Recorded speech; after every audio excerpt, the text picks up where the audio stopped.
다 같이 일어나셔서 하나님 말씀을 봉독하겠습니다. 어르신들, 불편하신 분들은 앉아 계셔도 되고요. 요한계시록 4장을 보겠습니다.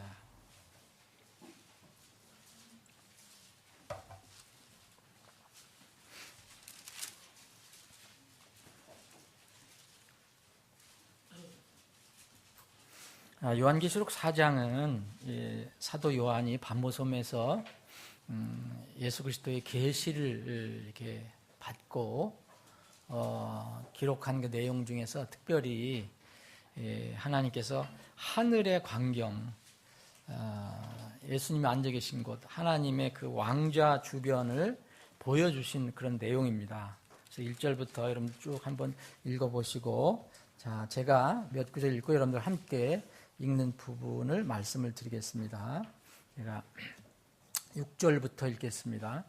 그 왕좌 앞에 수정 같은 유리바다가 있고 왕좌 한가운데 왕좌 둘레에는 앞뒤에 눈이 가득한 네 짐승이 있더라. 첫째 짐승은 사자 같고 둘째 짐승은 송아지 같으며 셋째 짐승은 사람 같은 얼굴을 가졌고 넷째 짐승은 날아다니는 독수리 같더라. 네 짐승이 저마다 자기 둘레에 6날개를 가졌고 그것들의 안쪽에는 눈들이 가득하더라.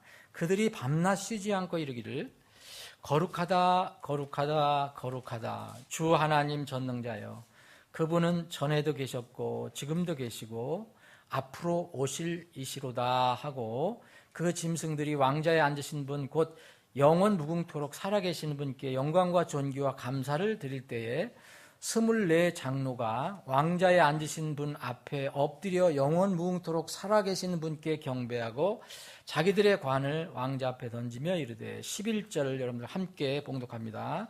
오 주여, 주는 영광과 존귀와 권능을 받기에 합당하시오니 주께서 모든 것을 창조하셨고 또 그것들이 주를 기쁘게 하려고 존재하며 창조되었나이다 하더라. 아멘. 잠깐 기도 올리겠습니다. 아버지 하나님, 우리에게 복된 주일을 허락해 주시고 또 이렇게 구원받은 기쁨과 감격과 감사로 주님을 찬양하고 경배할 수 있게 인도하시니 참으로 감사합니다. 우리가 이 땅에 사는 동안 주님께서 우리를 부르신 그 하늘로 부르시기 전까지 이 땅에서 온전히 주님을 찬양하고 경배하는 삶을 살게 해 주시기를 원합니다. 이 시간에 이 마음으로 주님을 예배합니다. 우리 예배 중에 함께 해주시고 필요한 말씀은 우리 가슴을 향해서 주님께서 직접 선포해 주시옵소서.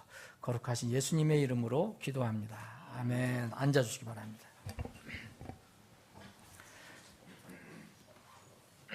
제가 요한계시록 4장 11절과 연결시켜서 5장에 있는 말씀을 한 구절 더 봉독합니다. 5장 9절 10절입니다. 그들이 새 노래를 불러 이르되, 주께서 그 책을 취하시고 그 책의 봉인들을 열기에 합당하시나이다. 주께서 죽임을 당하시고 주의 피로 모든 족속과 언어와 백성과 민족 가운데서 우리를 구속하사 하나님께 드리시며 또 우리 하나님을 위해 우리를 왕과 제사장으로 삼으셨으니 우리가 땅에서 통치하리이다 하더라. 아멘.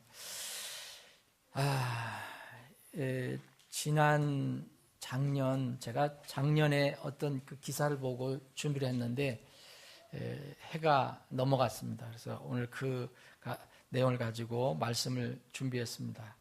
2016년 작년 4월 5일에 그 홍콩에서 그 미술 경매가, 그림 경매가 있었는데 우리나라의 김환기 그 화백의 한 작품이 당시 우리나라 최고 가격으로 팔렸다는 그런 기사가 있었습니다. 48억 6,700여만 원의 그림 한 점이 팔렸습니다. 서로 경쟁하는 사람들이 많았기 때문에 10회가 넘는 경합 끝에 낙찰된 금액이라고 합니다. 이 그림은 뭐냐면, 이게 여러분들 아신 미술에 조예가 있으면 알겠지만 무수한 점을 찍어 놓은 거예요. 점 찍는 거 여러분들 어렵겠어요? 큰 캔버스에다가 점을 다 찍어 놓은 거예요. 물론 그 의미를 이렇게 두었겠죠. 점들로 가득 채운 그림이에요. 근데 그게 48억 6,750만 원에 팔렸어요. 그 뒤로 이제 2개월 지난 뒤에 똑같은 그림, 비슷한 그림, 제목도 비슷한 그림이 이제는 54억에 팔렸어요. 이 똑같은 그 김한기 씨 그 화백의 그림입니다. 그 뒤로 5개월 지나서 작년 11월에 또 홍콩 그 경매 시장에서 비슷한 그림이 또 이번에는 63억 2,626만 원. 그러니까 홍콩 달러 4,150만 달러. 그림 한 점에 이렇게 낙찰돼서 한국 미술 작품 최고가 기록을 경신했다고 합니다. 자, 48억, 그다음에 53억, 그다음에 63억 2,600만 원. 근데 이 제목이 이 그림 이름이 뭐냐 하면 무죄예요. 무죄. 무죄 이 발음이 정확하게 돼야 되는데 조이가 아니에요. 죄는 조이가 아니고 저입니다. 저이. 그러니까 무슨 얘기냐면 제목이 없다는 거예요. 제목이. 무죄, 없을 무자에다가 제목제자예요. 이마제자. 그래서 제목이 없다는 거예요. 무죄라 그러잖아요. 무죄. 제목이 없다. 제목이 없는 것이 그 그림의 제목이에요. 타이틀이에요. 이게 대개 이제 예술 하는 분들은 시나 뭐 미술 이런 데서 제목을 정하기 어려울 때 이렇게 이 제목 대신에 어떤 특정한 제목 대신에 이 이름을 붙인다고 합니다. 그러니까 뭐라 이름할 수가 없어서 무죄라 했다는 거예요. 그래서 제가 그 그림 기사를 보고 또 좀 들어가서 평론가들이 미술 평론가들이 이렇게 쓴 글을 좀 봤어요. 우리는 참 우리는 이해가 잘 안 되는 부분이죠. 우리 예술 감각이 떨어져서 그런지 모르지만 그래서 어떤 평론가가 미술 평론가를 썼어요. 렘브란트의 그림을 보면 곧바로 무엇을 그린지 안다. 렘브란트라는 그 화가 있잖아요. 그래서 피카소쯤 되면 저것이 사람인지 무엇인지 반신반의하게 된다. 미술 평론가가 하는 얘기예요. 이게 전 근대의 그림들이 잘 닦인 어떤 벽돌길이라면 모더니즘, 현대주의 구상화는 벌판과 경계가 모호하다. 비포장도로다. 그런데 모더니즘, 현대주의 추상화는 말 그대로 구상화가 아니고 추상화는 표지판 하나 없는 광야다. 어느 쪽도 길이 될 수 있고 또 어느 쪽으로도 그런데 인도가 되지 않는다. 해석의 자유로 아무렇게나 해석할 수 있지만 또 해석하지 못할 것이라는 두려움이 항상 남는다. 이것이 이제 미술 평론가가 쓴 거예요. 그래서 이게 도대체 점을 막 저도 그림을 봤는데 사진을 보니 막 찍어놓은 건데 색깔만 달라요. 어떤 건 노란색, 어떤 건 파란색. 그런데 이 평론가들이 이렇게 해석한 겁니다. 점은 순간이다. 점들이 모여서 시간을 만든다. 이게 해석이요. 또 하나 해석하는 사람은 점은 인간이다. 점들이 모여 사회를 만든다. 또 점은 원자다. 세포다. 세포가 모여서 인간을 만든다. 이게 무슨 말인지 저는 못 알아듣겠더라고요. 어쨌든 아무리 그림을 보고 이렇게 봐도. 근데 그 유명한 이게 그림 한번 그리면 몇십억에 팔리는 그 화가가 그 그림 제목을 무죄라고 했어요. 무죄. 영어로는 untitled예요. 타이틀을 달 수 없다. 타이틀이 없다 이거예요. 저는 이 그림을 보고 기사를 보고 참 많이 생각했어요. 근데 글쎄 한 해가 지났네요. 그래서 제가 이것을 다시 떠올리고 말씀과 관련된 것을 좀 생각해 봤습니다. 한마디로 이렇게 얘기하는 것은 인생은 무죄라는 거예요. 무조의가 아니라 무저의예요. 인생은 제목이 없다는 거예요.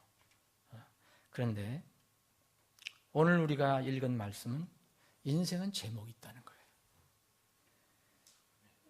창조주 하나님께서 어떤 사람이든 이 지상에서 사는 사람 사람으로 태어난 사람, 아니 심지어는 동물, 곤충까지도 하나님께서 창조하신 목적과 뜻을 두고 계신다는 거예요. 인생은 결코 무죄가 아닙니다. 어떤 유명한 화가 뭐 이런 무죄라는 이름을 단 사람이 이뿐만 아니에요. 예술 계통에서 여러 가지가 있습니다. 자신이 만들어 놓고 자신이 써놓고도 자신이 그려놓은 것도 뭐라고 할 수 없어서 그냥 무죄라고 이름을 붙여놓은 그런 것이 인생이 아니라는 거예요. 하나님께서는 사람을 창조를 하셨습니다. 그런데 성경을 보면 2번 창조하셨다고 말이 나와요. 이건 결코 여러분들 오해하지 마세요. 지구를 2번 창조하셨다고 믿는 사람들이 있는데 재창조론은 아닙니다. 첫 번째 창조는 뭐냐? 하나님께서 땅의 흙으로 사람을 지으시고 그 코에 하나님이 숨을 불어넣으시니 살아있는 혼이 되었더라 하는 처음에 하나님께서 사람을 이렇게 지으실 때의 그 모습입니다. 사람이 하나님의 그 숨을 받지 않은 사람 아무도 없어요. 여러분들 지금 다 하나님 숨을 가지고 있는 겁니다. 몸은 흙으로 만드셨지만 거기다 살게끔 하나님 숨을 불어넣으셨다니 콧구멍에 불어넣으셨어요. 그래서 살아있는 혼이 되었어요. 그 이후로는 모든 사람이 부모를 통해서 태어나도 다 하나님이 숨을 가지고 태어나는 거예요. 예레미야라는 유명한 대언자, 눈물의 대언자는 태 속에서부터 하나님께서 그를 부르셨었는데 그 눈물을 평생 흘리라고 부르신 목적이 그거예요. 이스라엘 백성을 위해서 날마다 울으라고 그거예요. 그래서 눈물의 대언자 아니에요. 왜냐하면 그 상황이 그랬고 예레미야가 태어날 때는 그런 상황에서 이스라엘이 하나님 대적하고 이 고통을 받는 그런 상황 속에 있었기 때문에 하나님께서는 예레미야를 이렇게 말씀하십니다. 예레미야 1장 5절에 보면 내가 너를 뱃속에 짓기 전에 너를 알았고 그랬어요. 네가 모태에서 나오기 전에 너를 거룩히 구별하였으며 너를 민족들을 향한 대언자로 세웠느니라. 예레미야는요 사람으로 태어날 때 이미 목적이 정해졌어요. 인생의 제목이 생겼다는 말입니다. 하나의 말씀을 전하는 사람으로. 그때 상황은 좋은 상황이 아니었어요. 이스라엘은 배역하고요 반역하죠. 믿음을 반대하죠. 하나님을 대적하죠. 근데 그래도 하나님께서는 너 그래도 계속 선포하라 그래요. 듣든 안 듣든 선포하라고. 그러니 평생 눈물을 흘리다 간 사람이에요. 예레미야는. 하나님께서 예레미야에게 그런 목적으로 인생을 주셨어요. 예레미야는 제목이 있었어요. 무죄가 아니에요. 야곱도 이스라엘의 전 이름인 야곱도 모태에서 지으심을 받았어요. 하나님께서 그렇게 말씀하십니다. 이사야 44장 2절에 보면. 그래서 이사야서 43장 21절에 보면 이런 말씀이에요. 이 백성은 내가 나를 위하여 지었나니 그들이 내 찬양을 전하리로다. 백성들을 만드셨는데 목적이 뭐냐면 내 찬양을 전하기 위해서요. 이것이 이스라엘을 지으신 목적이에요. 야곱을 지으신 목적이에요. 사실 모든 사람을 지으신 목적입니다. 그냥 왔다 그냥 가는 게 아니죠. 그런데 죄가 들어온 이후에는 사람들은 몸은 이렇게 살아있는 것 같지만 영혼은 죽어 있었어요. 그래서 하나님께서 정하신 자신의 존재 목적을 모르고 혹은 부인하고 사는 것이 인생이었어요. 그래서 하나님께서는 2번째 창조 역사를 하십니다. 그것이 거듭남이라는 거죠. 다시 태어났다고 하는 것이 거듭남 아닙니까? 그래서 이번은 영적으로 태어나는 거죠. 2번째 창조가 있어요. 우리는 태어날 때부터 아담의 후손이기 때문에 모두 죄인으로 태어나죠. 죄된 삶을 살지요. 그러다가 마지막에 죄의 심판을 받고 가죠. 그런데 이것을 안타깝게 여기시고 하나님께서 사랑을 계율시키셨죠. 그래서 우리가 다시 살아날 수 있도록 죄인들에게 하나님의 사랑이 부어졌어요. 이게 로마서 5장 8절에 보면 우리가 아직 죄인이었을 때 그리스도께서 우리를 위해 죽으심으로 하나님께서 우리를 향한 자신의 사랑을 당당히 제시하시느니라. 우리가 죄인이었을 때 그분이 죽으심으로써 하나님의 사랑을 보여주셨다. 영혼을 소생시키는 하나님의 재창조의 역사가 여기서 일어난 것입니다. 영혼이 죽어있는 죄인들에게 어떻게 다시 영혼이 살 수 있는 기회를 만들어 주실까? 그것은 바로 두 번째 창조, 거듭남을 통해서 이루어질 수 있습니다. 에베소서 1장을 보면 제가 한번 이것을 읽어드리겠습니다. 에베소 1장 1절에 보면 하나님의 뜻으로 말미암아 예수 그리스도의 사도된 바울은 에베소에 있는 성도들과 그리스도 예수님 안에 있는 신실한 자들에게 편지는 이미 하나님의 성도들이 된 사람들에게 편지를 했다고 그랬어요. 그런데 여기에 4절에 보면 곧 우리가 사랑 안에서 자신 안에 앞에 거룩하고 흠이 없게 하시려고 창세전에 그분 안에서 우리를 택하셨으며 자신이 크게 기뻐하시는 뜻에 따라 우리를 예정하사 예수 그리스도를 통해 자신의 아이로 입양하심으로써 자신의 은혜의 영광을 찬양하게 하셨느니라. 두 번째 창조도 하나님을 찬양하게 하기 위해서, 단순히 목소리만 찬양한다는 것이 아니죠. 삶을 통해서 하나님을 드러나게 하신다. 그 은혜 안에서 그분께서 그 사랑하시는 자 안에서 우리를 받아주셨으니 7절 그 사랑하시는 자 안에서 우리가 그분의 풍성한 은혜를 따라 그분의 피를 통해 구속 곧 죄들의 용서를 받았도다. 이것이 두 번째 창조라는 거죠. 두 번째 우리가 이렇게 태어나게 된 것입니다. 두 번째 창조의 목적은 첫 번째와 같아요. 그런데 첫 번째 태어난 사람, 두 번째 태어난 사람, 첫 번째 태어나고도 두 번째 태어나지 못한 사람이 있고 첫 번째 태어나고 두 번째 태어난 사람이 있습니다. 여러분들과 제가 두 번째 태어난 사람들이에요. 여러분들 진실로 예수 그리스도의 피를 믿고 구원받았다면 전제 조건이 달리죠. 근데 세상 사람들은 다 지금 몸은 가지고 있지만 첫 번째 태어난 것으로 끝나고 있는 거예요. 그런데 죄가 남아있기 때문에, 죄가 있기 때문에 하나님께서 자신을 향해서 정해진 목적과 뜻을 몰라요. 그래서 무죄라고 그러는 거예요. 제목이 없어요.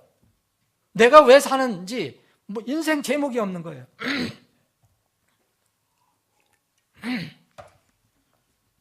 그런데 우리는 두 번째 태어남을 입었습니다.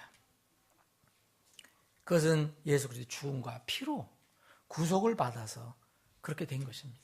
놀랍게도 우리를 그냥 태어나게 하신 것만 아니라 왕 중의 왕이시며 주 중의 주이 그 예수님의 인도하에 그 아래에서 앞으로 땅을 통치하겠다. 땅을 통치하는 권리를 주셨다는 거예요. 우리가 지금 읽어본 것처럼 요한계시록 5장 읽어본 것처럼 이거 참 놀라운 일이죠. 우리도 작은 왕으로 만드시고 왕과 제사장으로 만드셨다고 분명히 말씀하고 있습니다. 다시 창조된 사람들의 존재 목적이 여기 있습니다. 사도 요한이 반모섬에서 유배를 당해왔고 그러나 세상에서는 유배를 받았지만 하나님의 택하심이 있어서 예수 그리스도가 그 반모섬에 있는 요한에게 계시를 보여주십니다. 그래서 기록을 하게 합니다. 그래서 요한계시록이잖아요. 그런데 우리가 읽은 이 4장은 요한계시록 4장은 특별히 그 사도 요한에게 눈을 뜨게 하셔서 영적으로 하늘을 바라보게 하셔요. 인류 올라와라. 그래 영위로 올라가죠. 올라와서 그 하나님의 왕좌 주위를 바라보게 되는 거예요. 그게 4장이에요. 거기 안에는 놀라운 수정 같은 유리바다가 있고 이거 어떻게 표현을 할 수가 없을 거예요. 사람 보는 각도에 따라 좀 다를 수도 있지만 거기 앞에는 그 예수 그리스도 하나님 왕자 앞에는 놀라운 광경이 벌어집니다. 그런데 큰 것이 뭐냐면 다 하나님을 영원토록 찬양하는 거예요. 거기에 짐승들도 그렇고 우리가 알 수 없는 이런 짐승들, 피조물, 그리고 24장로라는 장로 사람이잖아요. 장로.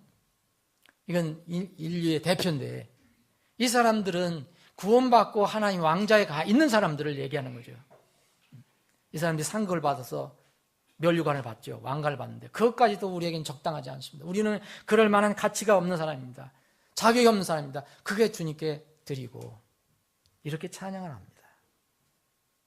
오 주여 주는 영광과 존귀와 권능을 받기에 합당하시오니 주께서 모든 것을 창조하셨고 또 그것들이 주를 기쁘게 하려고 존재하며 창조되었나이다.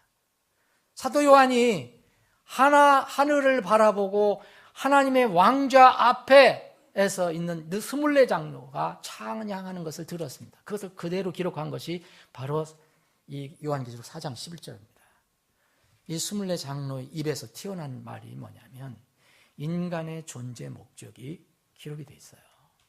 여러분들과 제가 존재하는 목적이 뭐냐 이거죠. 첫 창조도 하나님의 그 찬양을 전하기 위해서 우리가 창조됐고 두 번째 창조 우리가 죄에서 벗어나서 두 번째 새롭게 태어나서도 여전히 하나님을 찬양하고 하나님을 드러내기 위해서 우리가 창조되었다라고 말하고 있습니다. 첫 창조이든 두 번째 창조이든 모든 창조 사역은 오직 하나님께서만 하십니다. 그래서 구원받아서 영원히 살아가는 사람은 새로운 피조물이라는 거죠. 고린도후서 5장 17절 그런즉 어떤 사람이 그리스도 안에 있으면 그는 새로운 피조물이다. 옛 것들은 지나갔으니 보라 새 것들이 되었도다.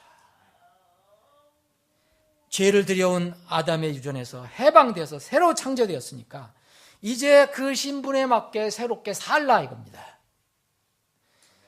거듭나지 못한 사람들도 사실은 사람으로 태어났으면 하나님을 찬양하도록 태어난 거예요. 그런데 죄가 그것을 가리고 있죠. 모르고 있는 거예요. 그래서 자기 육신만을 놓고 사는 거죠. 그래서 제목이 없어요. 그런데 거듭나면 제목이 생기는 거죠. 제목을 알게 되죠. 새해 첫 주 우리가 보냈습니다. 여러분, 저도 새해 첫 주를 하나님께서 어떻게 보내실까? 그렇게 궁금할 때도 있어요. 어떻게 보내실까? 어김없이 제 느낌이 맞았어요. 저와 관련된 두 가지 일이 일어났는데 여러분 우리는 본래 뭘 쉽게 잘합니까? 잊어버리길 잘해요. 성경이 강조하잖아요. 우리는 망각의 동물이에요. 망각의 동물이라 주님께서 알려주신 거 말씀 자주 안 들으면 잊어버리거든요. 그냥. 그래도 세상에 막 여러 가지 그 영향을 받기 때문에 여러분들은 모르지만 저는 주님께서 또 제 연약함을 아시고 또 상기시켜 주시는구나 그런 생각을 했어요. 그럼 여러분들이 생각할지 몰라요. 목사니까 직업대로 하는구나. 모르지만 여러분들 똑같아요. 똑같습니다. 여러분도 사람이고 저도 사람이에요. 여러분 우리가 쉽게 잃어버린 게 뭡니까? 우리 인생의 본질을 잃어버리는 거죠. 인생의 본질을 잃어버려요. 막 바쁘게 살고 욕심내서 살고 세상의 즐거움 따라 살다 보면 왜 정초에 또 이렇게 장례식에 참석하게 하셨는가? 그걸 우리가 어떻게 알아요? 지체의 모친 갑자기 소친했다고 연락이 왔어요. 지난 화요일 밤에 이렇게 직장 끝난 우리 형제들과 함께 출발해서 이튿날 새벽 이게 돌아왔어요. 문산길에서 여러분들과 그런 대화는 안 나눴지만 많은 생각을 해봤어요. 주님께서 인생이 무엇인가 또 상기시켜 주시는구나. 이 목회자가 이걸 모르면 정말 엉뚱한 짓을 하거든요. 물질의 욕심을 생기고 세상의 영예를 추구하려고 하고 참으로 장례식에 참석할 때마다 성경은 뭐라고 합니까? 인생의 본질을 깨달으라는 거죠. 절대 겸손하고 욕심내지 말고 살아라. 이런 생각을 수없이 하면서 오갔어요. 여러분 어떤 지체를 이렇게 격려해주고 유족들을 안위해주고 이런 건 두 번째 사실 문제예요. 하나님께서 이것은 다 우리 유익을 위해서 하는 거예요.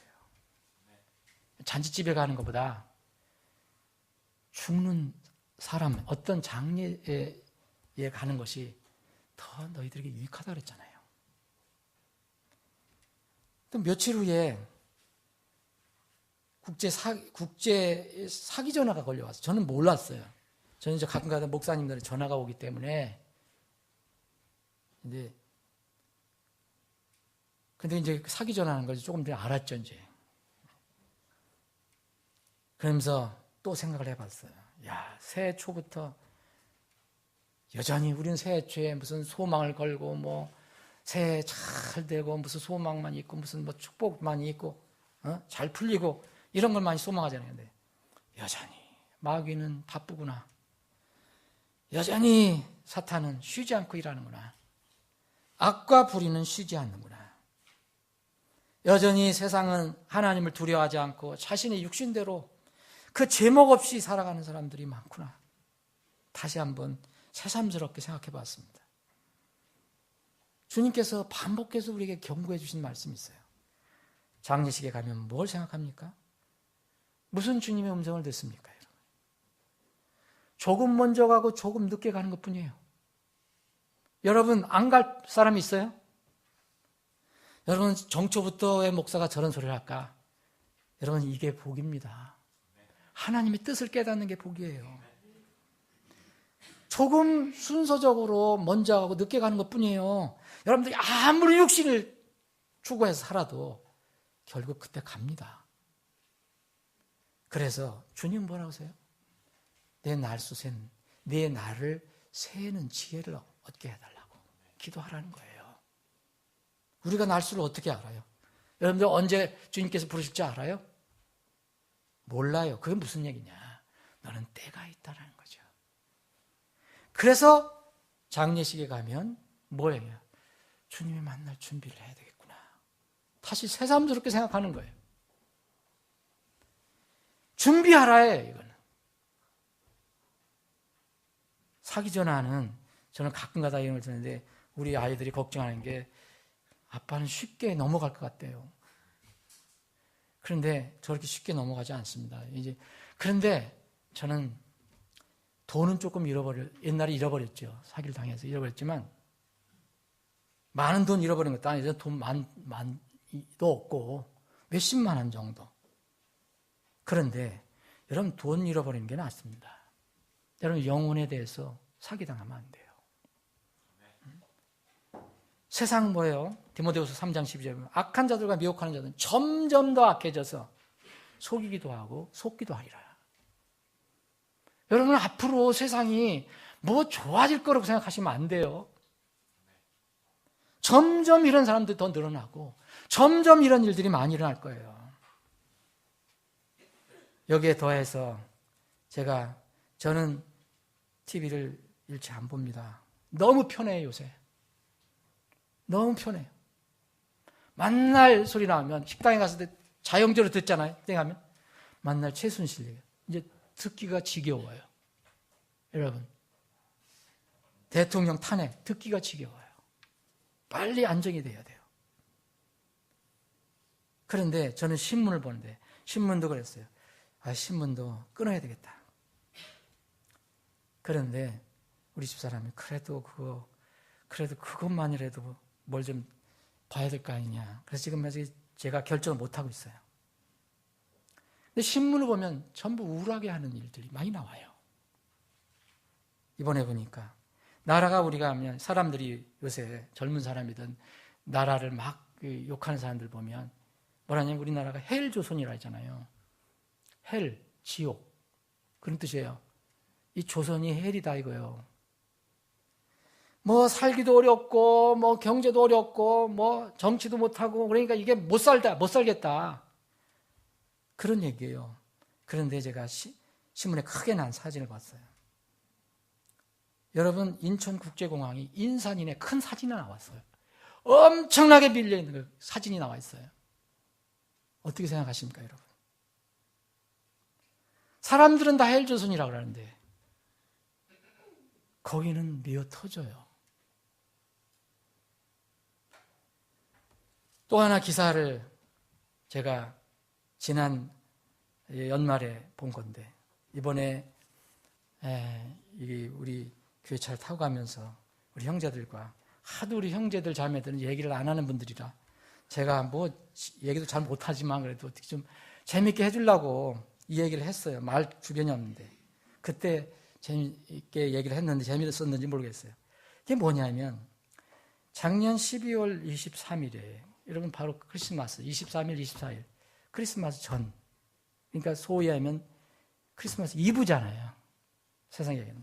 이때 뭐가 있냐면 이 기사가 제가 읽는 신문에 있어요. 타이틀이 이겁니다. 명불허전 잘 노는 오빠. 이게 타이틀이에요. 이게 무슨 뜻인지 아세요? 그 고척 스카이돔 야구장에 모 가수가 이 쇼를 했는데 제목이 All Night Stand Show예요. 영어를 해석해 드릴까요? All Night 하시죠? 밤새워서 하는 거. 스탠드는 서서 하는 거. 이게 어제 All Night가 뭐냐? 밤 12시 땡 자정서부터 쇼가 시작되는 거예요. 그리고 새벽 3시에 끝나는데 그날은 새벽 첫 차가 들어온 5시까지 계속했답니다. 그런데 여기에 그 큰 이게 스카이돔 야구장에 2만 5천 명이 이렇게 좌석인데 훨씬 많은 사람들이 구름대처럼 모였어요. 이틀간 모인 사람이 5만 명이 넘었어요. 티켓 가격이 7만, 제일 싼 게 7만 7천 원에서 비싼 게 16만 5천 원. 이틀 공연 매출액만 55억 원이 훨씬 넘었어요. 여러분 이거 왜 제가 말씀드린지 아시죠? 이 편안할 때 낮에 가서 하는 게 아니에요. 밤 12시까지 졸린 걸 참다가 12시 가서 시작하는 거예요. 그것도 쿨쿨 자는데 날밤을 새우는 거예요. 이게 쇼예요. All Night Stand. 유명한 이 국제적인 가수예요. 우리나라에 있는. 나는 그분에 대해서 비판하려는 게 아니에요. 사람의 심리에 관해서 생각해 보는 겁니다. 저는요, 이 기사를 읽고 속도 상했지만 하나 부러운 점이 있었어요. 뭐가 부러우냐? 저 사람이 돈이 많아서 저런 쇼를 가는 게 얼마나 그런 거 부러운 게 아니에요, 저는. 여러분, 이 사람들은요, 자기 돈을 최소한도 7만 7천 원에서 16만 5천 원까지 자기 돈을 내고 갔어요. 이 고가의 돈이잖아요. 제가 그랬어요, 우리 형제 자매님들한테. 내가 그 돈 가지면 갈비탕 10그릇은 사 먹겠다. 몇 그릇 10그릇이에요? 얼마나 되는 거예요? 아니, 20그릇은 되죠? 그런데 그거를 투자해서 간 거예요. 그것도 밤새 잠자는 것을 포기하고요. 야, 대단하다. 아니, 저녁 6시, 7시에 오라고 해도 힘들 건데 밤 12시에 오라고 해도 인산인해가 됐어요. 그것도 한 연예인을 보기 위해서. 그것도 한 노래와 춤을 듣기 위해서. 보기 위해서. 저는 많이 생각해 봤어요. 부러웠어요. 뭐가 부러웠냐? 그들의 열심과 충성이 부러웠어요.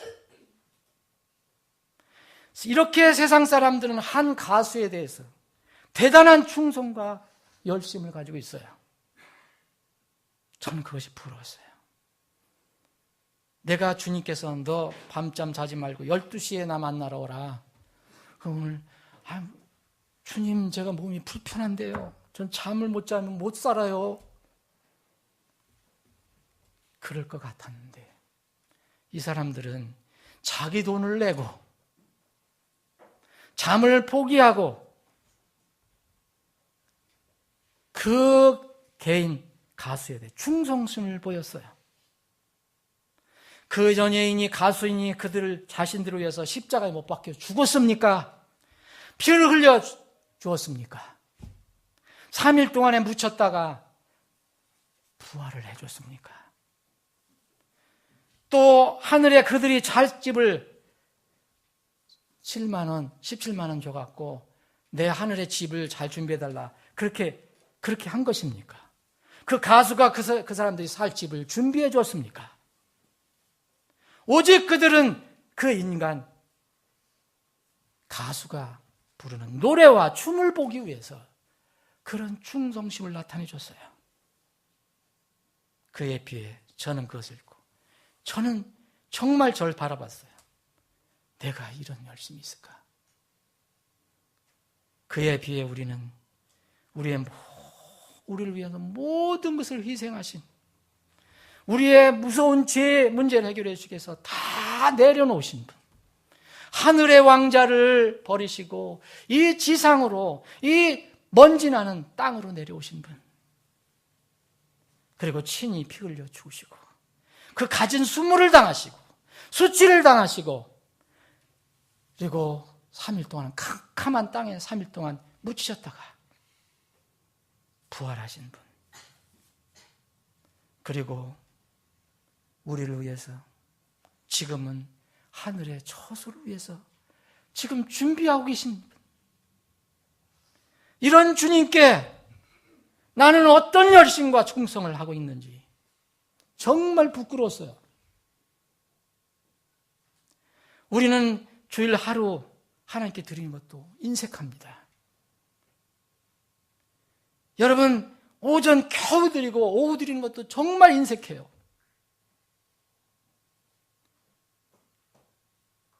정말 뭐 하면은 그거 하나님께 드리는 게 너무 아까워요.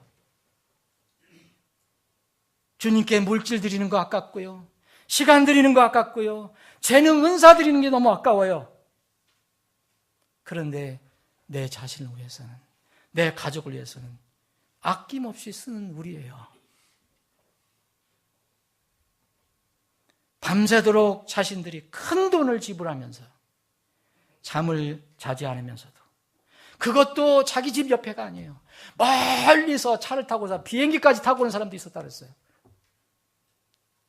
이런 사람들까지 한 인기 연예인을 보기 위해서 아낌없이 투자하는 그들, 정말 이해가 안 됐고 안타깝기 그지없었지만 저는 나를 돌아보는 시간을 삼았습니다. 오히려 그들을 탓하기 전에 제가 부끄러웠어요. 우리는 입으로만 만날 주님을 얘기하죠. 성경 말씀에도 그렇게 분명히 권면하는데도 우리는 이건 드는등 만둥입니다. 우리에게 부활을, 그 영광스러운 부활의 놀라운 계시를 전해주시면서 바울 사도는 이렇게 하나님의 감동을 받아서 이렇게 기록을 하게 했습니다. 고린도서 15장 58절 보면, 그러므로 내 사랑하는 형제들아, 그러므로가 뭡니까? 순간적으로 너희들이 변화될 때가 있다. 예수님이 이렇게 부활하셔서 다시 그 부활하신 예수님이 다시 너희를 데리러 오실 때가 있다.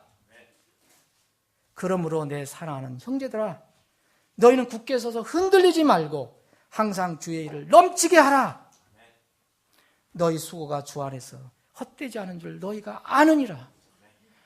우리 수고가 헛되지 않은 줄 주님은 우리가 스스로 안다고 그랬어요.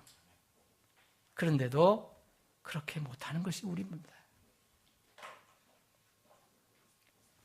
데살로니가전서 그 가난한 교회, 그러나 신실하게 주님을 섬기려고 했던 그런 교회, 그 교회에도 여전히 그런 명령을 또 주셔요. 그들은 신실하게 주님을 섬기는 교회였는데, 데살로니가전서 3장 12, 13절 이런 말씀이 있습니다. 또 주께서 우리가 너희에게 행하는 것 같이 너희가 서로에게 모든 사람에게 사랑을 많이 베풀고 넘치도록 베풀게 하사. 서로 사랑하는데 많이 베풀고 넘치도록 하라는 거예요. 이기적으로 하지 말고 이타적으로 하라는 거예요. 데살로니가 성도들은 얼마나 서로 사랑했는지 몰라요. 가난했지만 바울 사도도 정말 그 전도 선교를 위해서 데살로니가 교회 성도들이 얼마나, 그 가난한 사람들이 물질을 얼마나 모아서 줬는지 몰라요. 빌립보 교회와 함께. 그런데도 하나님께서는 바울 사도를 감동시켜서 또 그렇게 얘기했어요. 사랑을 많이 베풀고 넘치도 베풀게 하라. 13절 우리 주 예수 그리스도께서 자신의 모든 성도들과 함께 오실 때 하나님 곧 우리 아버지 앞에서 너희 마음을 거룩하며 흠잡을 것이 없게 굳건히 세우시기를 원하노라. 4장에 보면 1절에 보면 그러므로 또한 형제들아 우리가 주 예수님을 힘입어 너희에게 간청하고 권면하노니 너희가 마땅히 어떻게 걸으며 하나님을 기쁘게 할 수 있는지 우리에게 받았은즉 그대로 더욱더 넘치도록 하라.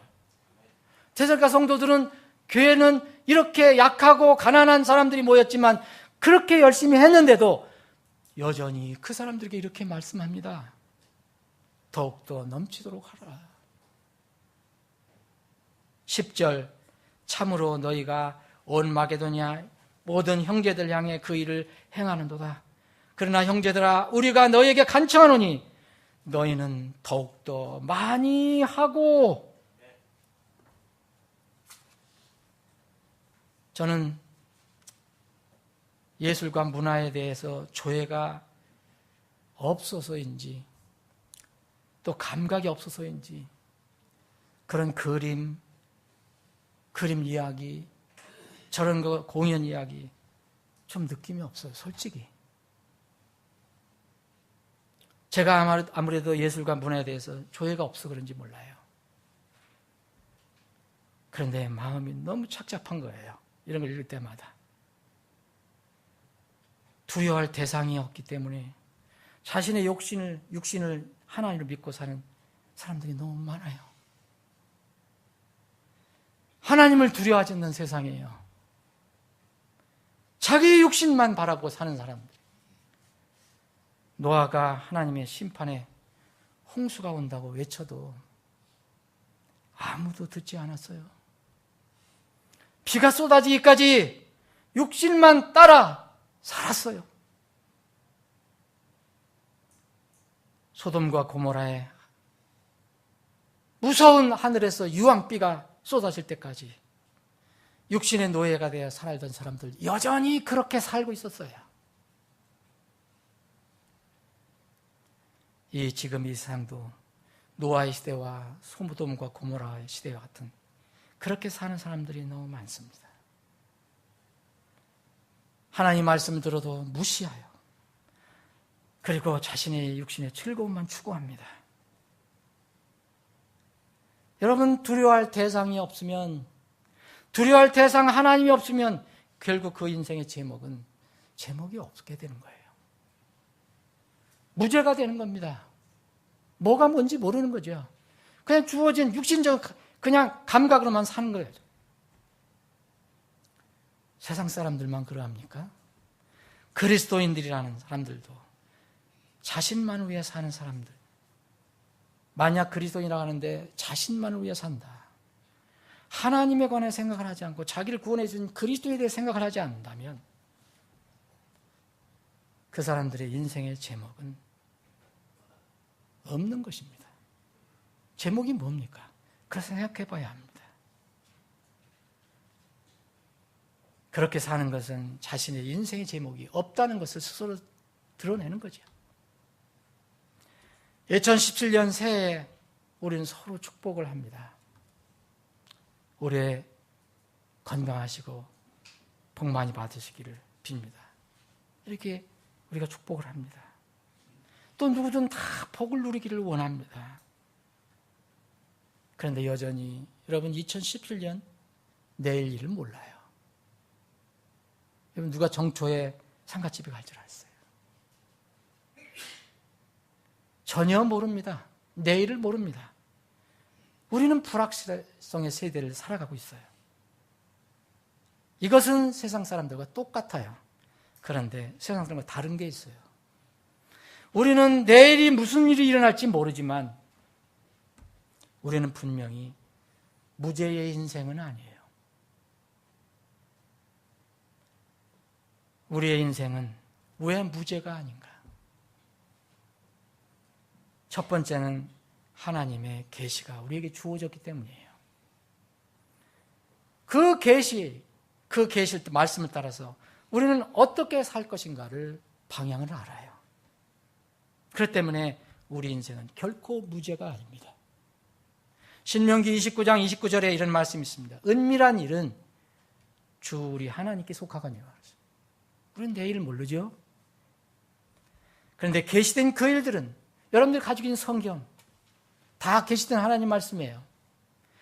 이 계시된 그 일들은 영원토록 우리와 우리의 자손들에게 속하나니 이것은 우리가 이 율법의 모든 말씀을 행하게 하려 하십니다. 자, 계시된 것은 우리에게 속했다고 그랬어요.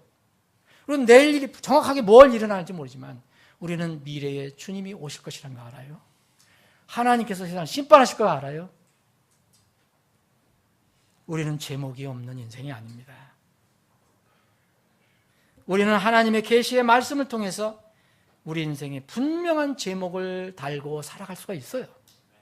하나님의 자녀로서 새로운 피조물로서 새롭게 사는 길이 우리 앞에 놓여 있어요.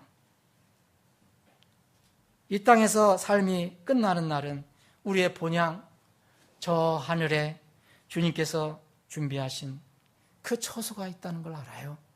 그것에 가서 우리가 주님과 함께 영원히 살 것을 알아요. 뚜렷한 인생 제목이 있는 것입니다. 모든 피조물은 창조의 목적이 있어요. 동물도 있습니다. 곤충도 있습니다. 심지어는 한 3, 4주 살다가 가는 매미도 창조의 목적이 있어요. 7년 이상 동안 땅속에서 군뱅이로 있다가 겨우 매미가 돼서 한 3, 4주, 길면 한 달, 2달 사는 매미. 하나님께서 매미를 지으신 목적이 있어요. 유일한 하나님의 형상인 여러분과 저는 더 말할 것도 없죠. 누가 아무리 깊이 있고 아무리 통찰력이 있고 아무리 정확하고 아주 논리가 대단한 그런 인생에 관한 논을 하더라도, 인생론을 말하더라도 하나님께서 내리는 인생론을 따를 수가 없어요. 하나님이 정한 인생론이 있어요. 전도서 12장 그 뒷부분에 이게 인생론입니다. 하나님께서 정하신 인생론이에요. 여러분, 철학자가 아무리 얘기해봐도 그것은 인생론의 전부가 아니에요. 기가 막힌 설교자가 어떤 인생론을 성경과 동떨어지게 얘기한다라도 그것은 인생론이 아닙니다. 하나님이 정하는 인생론이 있어요. 내 아들아, 또한 이 말씀들로 권고를 받아라. 많은 책을 짓는 것은 끝이 없고 많이 공부하는 것은 육체를 피곤하게 하느니라. 우리가 전체 일의 결론을 들을지니 하나님을 두려워하고 그분의 명령을 지킬지어다. 이것이 사람의 온전한 의문이라. 하나님께서 모든 은밀한 일과 더불어 선한 일이든 악한 일이든 모든 일을 심판하시리라. 이게 인생론이에요. 인생은 뭐라 이름할 수 없는 무죄가 아닙니다. 분명한 제목이 있어요. 왜 우리의 인생은 무죄가 아닙니까? 첫 번째, 하나님의 계시가 우리에게 주어져서 우리가 어떻게 살 것을 알게 됐어요. 두 번째는 우리가 궁극적으로 가는 것이 어디인지 이제 다 알게 되었어요. 무죄라고 하는 것은 사람이 왜 어디서 왔다가 어디로 가는지 모르기 때문에 그렇게 하는 거예요. 무죄가 아니라는 거예요. 인생은 생로병사의 운명과 그 후에 심판이 있다는 것을 우리는 너무 잘 알아요. 내가 모태에서 벌거벗고 나왔은즉 또 벌거벗은 채 그리로 돌아가리라. 주께서 주시고 주께서 가져갔으니 주의 이름이 찬송을 받을지어다. 그가 모태에서 나왔은즉 온 그대로 벌거벗은 채 돌아가고 자기의 수고한 것 중에 아무것도 손에 들고 가지 못하리라. 모두가 한 곳으로 가나니 모두가 흙에서 나와 모두가 다시 흙으로 돌아가거니와. 누가 위로 올라가는 사람의 영과 땅으로 내려가는 짐승의 영을 아느냐? 우리는 궁극적으로 어디로 가는지 알기 때문에 인생에 제목이 없는 것이 아닙니다. 세 번째, 마지막으로 우리는 비록 한정된 삶을 이 땅에서 살지만 창조주 하나님을 모시고 살고 있어요. 우리는 창조주 하나님을 아버지로 모시고 살고 있기 때문에 절대 인생의 무죄가 될 수가 없습니다. 이 아버지는 세상의 아버지와 다르죠. 우리에게 좋은 것이 무엇인지 너무 소상히 알고 계신 분이에요. 그 아버지를 모시고 살고 있기 때문에 절대 인생이 무죄가 아니에요. 모든 좋은 선물과 모든 완전한 선물이 위에서 빛들의 아버지로부터 내려오나니 그분께는 변함도 없고 회전하는 그림자도 없느니라. 여러분들이 받는 모든 선물, 완전한 선물 다 하늘로부터 오는 겁니다. 주님으로부터 받지 않은 것 여러분들 있습니까? 고린도전서 4장 7절에 보면 주님으로부터 받지 않은 것이 우리가 하나도 없다고 그랬어요. 여러분들이 다 가지고 있는 모든 것 다 주님으로부터 받았다고 얘기합니다. 빌립보서 4장 19절에 보면 모든 것을 주님께서 공급해 주신다고 그랬어요. 값없이 모든 것을 다 주시는 분이 하나님이시라 했어요. 그 아들 예수 그리스도를 값없이 주셨는데 다른 것은 말할 것도 있겠느냐? 얼마나 더 넘치게 주시겠느냐? 우리가 생각하는 것, 구하는 것 이상으로 더 주신다고 그랬습니다.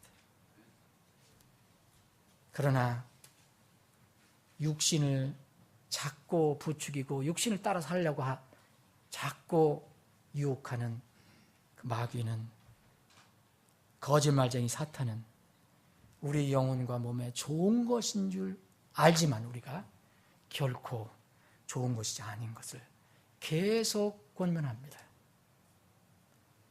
밤새도록 한 가수의 그 노래와 춤을 듣고 함께 춤추면서 잠깐은 좋았는지 모르지만 결코 그 몸과 영혼에 좋은 것이 아닙니다. 궁극적으로 파괴하는 것입니다. 말씀 정리합니다. 하늘에서 24 장로가 인생에 사는 목적이 무엇인지를 정확하게 설명해 줬습니다. 사랑하는 여러분, 내 인생이 무죄입니까? 아니면 분명한 제목을 가지고 있습니까? 한번 생각해 보십시오. 만약 여러분들이 제목을 가지고 있다면 그 인생의 제목이 무엇인지 한번 달아보십시오. 올해 어떻게 살 것인가? 여러분, 한마디로 얘기하면 여러분 무죄로 살 것인가? 아니면 어떤 제목, 그 제목도 하나님을 위한 제목으로 살 것인가? 거기에 달려 있는 것입니다. 올해는 주님을 여러분과 저의 인생의 제목으로 사는 한 해가 되기를 바랍니다. 주님께서 가장 기뻐하시는 것은 이렇게 시간은 정해져 있고 하나님 심판이 있으니까 그 전까지 복음을 전해서 사람들을 건지라는 겁니다. 우리 각자 그리고 교회가 이 주님께서 기뻐하시는 이 사역에 쓰임받는 그러한 제목을 가지고 있는 금년 한 해의 삶이 되기를 바랍니다. 기도하시겠습니다.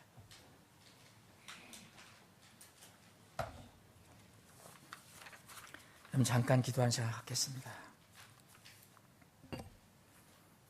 앞으로 우리 교회에 외부 강사를 자주 초청할 겁니다.